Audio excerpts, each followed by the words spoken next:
బరువు ఉందో వెనక అంత బరువు ఉండాలి. ముందేమో చెంబు పెట్టారు, వెనకాలేమో బింది పెట్టారు. కావిడి మోసుకెళ్ళగలడా? అది సాధ్యం కాదు. సో ముందు ఎంత బింది ఉందో వెనక అంత బింది ఉండాలి. ముందు ఎంత బకెట్ ఉందో వెనక అంత బకెట్ ఉండాలి. అలాగే దేవుడు మన జీవితంలో బ్యాలెన్స్గా ఉండాలని చెప్పి ఏం చేస్తాడో తెలుసా? ముందేమో కష్టాలు అనే బింది పెడతాడు, వెనకేమో సుఖము అనే బింది పెడతాడు. ఇప్పుడు సుఖము కష్టం ఏంటో తెలియకపోతే సుఖం యొక్క విలువ కూడా మీకు తెలియదు. కష్టపడకుండా సుఖపడాలి అనుకుంటారు, చూసారా? అది సుఖం కాదు, భోగం. అని మీకు అర్థమైందో? భోగం వేరు, సుఖం వేరు. కష్టపడి పొందుకున్నది సుఖం, కష్టపడకుండా పొందేది భోగం. మనలో ఎవ్వరూ కూడా భోగం కోసం ఆశించకండి. కష్టానికి తగిన ప్రతిఫలము సుఖాన్ని అనుభవించండి. కాబట్టి దేవుడు ఏం చేస్తాడు? ఒక కడవలోనేమో కష్టాన్ని పెడతాడు, వెనకాల కడవలోనేమో సుఖాన్ని పెడతాడు. ముందు కష్టం వెళ్ళాలి, వెనకాల సుఖం రావాలి. ఈ రెండు బ్యాలెన్స్ అయితేనే కావడి చక్కగా ముందుకెళ్ళిపోతుంది. దేవుడు యోసేపు యొక్క జీవితంలో కష్టాలు పెట్టాడు, ఆ కష్టాల వెనక సుఖాన్ని పెట్టాడు. కాబట్టి మీ జీవితంలో ఈరోజు కష్టం గుండా వెళుతున్నారా? నష్టం గుండా వెళుతున్నారా? చేదు అనుభవాలు గుండా వెళుతున్నారా? శోధనల గుండా వెళుతున్నారా? అవమానం గుండా వెళుతున్నారా? అపనిందల గుండా వెళుతున్నారా? ఆపదల గుండా వెళుతున్నారా? ఆర్థిక ఇబ్బందుల గుండా వెళుతున్నారా? వాటన్నిటి మధ్య దేవునికి దూరం కామాకండి.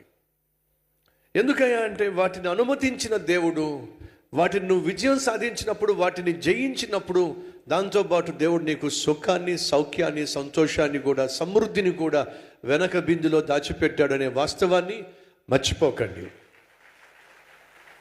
ఒకవైపు యోసేపు కష్టాలు గుండానే వెళ్ళాడు, కానీ మరోవైపు చూడండి, పొతిఫర్ ఇంటి మీద విచారణకర్త అయ్యాడు, శోధించబడ్డాడు. పాపము చేయమని చెప్పి పొతిఫరు శోధించినప్పుడు యోసేపు ఏం చేశాడు? శోధనకు లొంగకుండా తన పరిశుద్ధతను కాపాడుకునే ప్రక్రియలో పాపము నుండి పారిపోయాడు. తిమోతితో పౌలు ఏం చెప్పాడు తెలుసా? 2 తిమోతి 2వ అధ్యాయము 22వ వచనము. అస్సలు నేను మర్చిపోను ఈ మాట.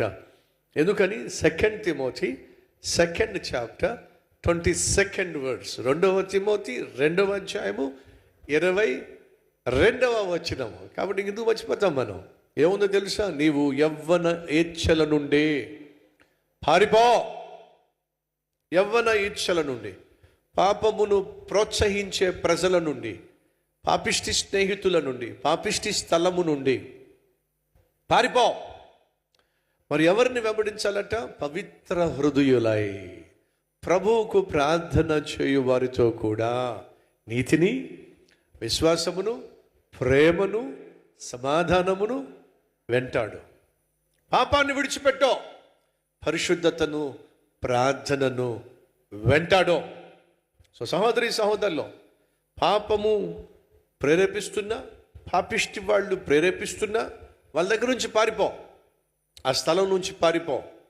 యోసేపు అదే చేశాడు, పారిపోయాడు. ప్రతిఫలం ఏమిటి? చెరసాల్లో బంధించబడ్డాడు. కానీ చెరసాల్లో బంధించబడినప్పుడు యోసేపు బహుగా బాధించబడ్డాడు. కీర్తనలో మనం అదే చూస్తాం. యోసేపును చెరసాలలో సంకెళ్ళు బహుగా బాధించాను. చాలా బాధగుండా వెళ్ళాడు.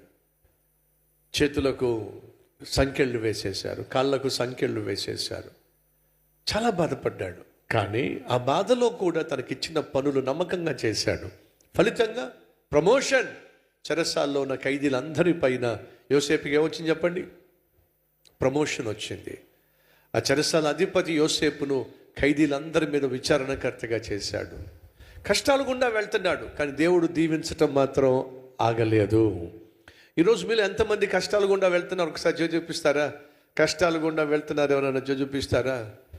నిద్రపోయే వాళ్ళు మాత్రమే చూపించారు. ఎందుకని? ఎవరికి కష్టాలు లేవు చెప్పండి? ప్రతి ఒక్కరికి కష్టాలు ఉన్నాయి.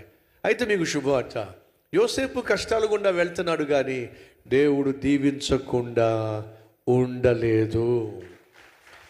అలాగే ఈరోజు మీరు కష్టాలు గుండా వెళ్తున్నారు, కానీ మీకు శుభవార్త ఏమిటంటే దీవించు దేవుడు ఖచ్చితంగా నిన్ను కూడా దీవిస్తాడు. మర్చిపోకండి. మొదటి కొండలో ఏముంటాయి? కష్టాల్లో ఉంటాయి. వెనక కొండలో దేవుని దీవెన ఉంటుంది.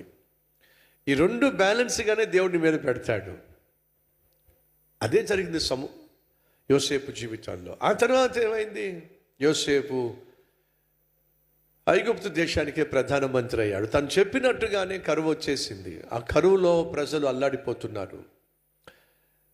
తను శోధించబడినప్పుడు, శరీర సంబంధమైన శోధన వచ్చినప్పుడు దాన్ని జయించాడు, పరిశుద్ధతను కాపాడుకున్నాడు. తమ్ముళ్ళు చెల్లెళ్ళు క్యారెక్టర్ని పోగొట్టుకోకండి. కొంతమంది తమ్ముళ్ళు అనుకుంటారు, చెల్లెళ్ళు అనుకుంటారు, ఈ శోధనలన్నీ పెళ్ళయ్యేదాకే, పెళ్ళయిపోయిన తర్వాత ఈ శోధనలు నాకేం ఉండవు, ఇక ఈ తలనొప్పి ఉండదు, ఈ శరీర సంబంధమైన కోరికలు, ఈ శరీర సంబంధమైనటువంటి ఒత్తిడి, శోధన పెళ్ళైపోతే తగ్గిపోతుంది అనుకోకండి. శరీర సంబంధమైన శోధనలు పెళ్ళికి సంబంధం లేదు. ఎందుకని దావీదుకు పెళ్ళయింది? ఒక భార్య కాదు, 4 భార్యలు ఉన్నారు. అయినా దేంట్లో పడ్డాడు? వ్యభిచారంలో పడ్డాడు.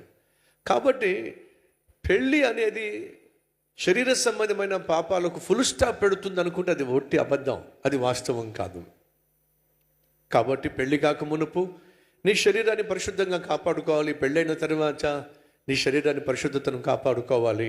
పరిశుద్ధత అనేది మన అందరి అడ్రస్ కావాలి. ఎందుకని మన దేవుడు పరిశుద్ధుడు అని బైబిల్ సెలవిస్తూ ఉంది. యోసేపు మొదటిగా శరీర సంబంధమైనటువంటి శోధనలో పరిశుద్ధతను కాపాడుకున్నాడు. కాంతం విషయంలో పరిశుద్ధతను కాపాడుకున్నాడు. ఏ విషయంలో? కాంతం విషయంలో. మరి పురుషుల సంగతి ఏమనాలి? కాంతయ్య అంటే బాగున్నది కదా. సో పురుషులేమో స్త్రీ ద్వారా శోధించబడతారు, స్త్రీలేమో పురుషుల ద్వారా శోధించబడతారు.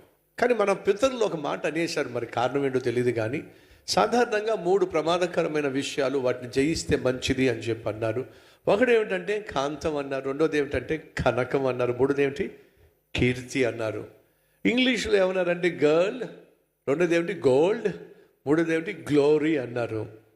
కాంతం అని చెప్పి అన్నారు, అది పురుషులు జయించాల్సింది కాంచాన్ని, మరి స్త్రీలు జయించాల్సింది అదే. నాకు అర్థం కావట్లే. కాంతయ్య అంటే బాగుండదు కదా, రైట్. కాబట్టి చెప్తున్నాను, నువ్వు ఖచ్చితంగా నీ శరీరాన్ని జయించాలి. యోసేపు జయించాడు. ఆ తరువాత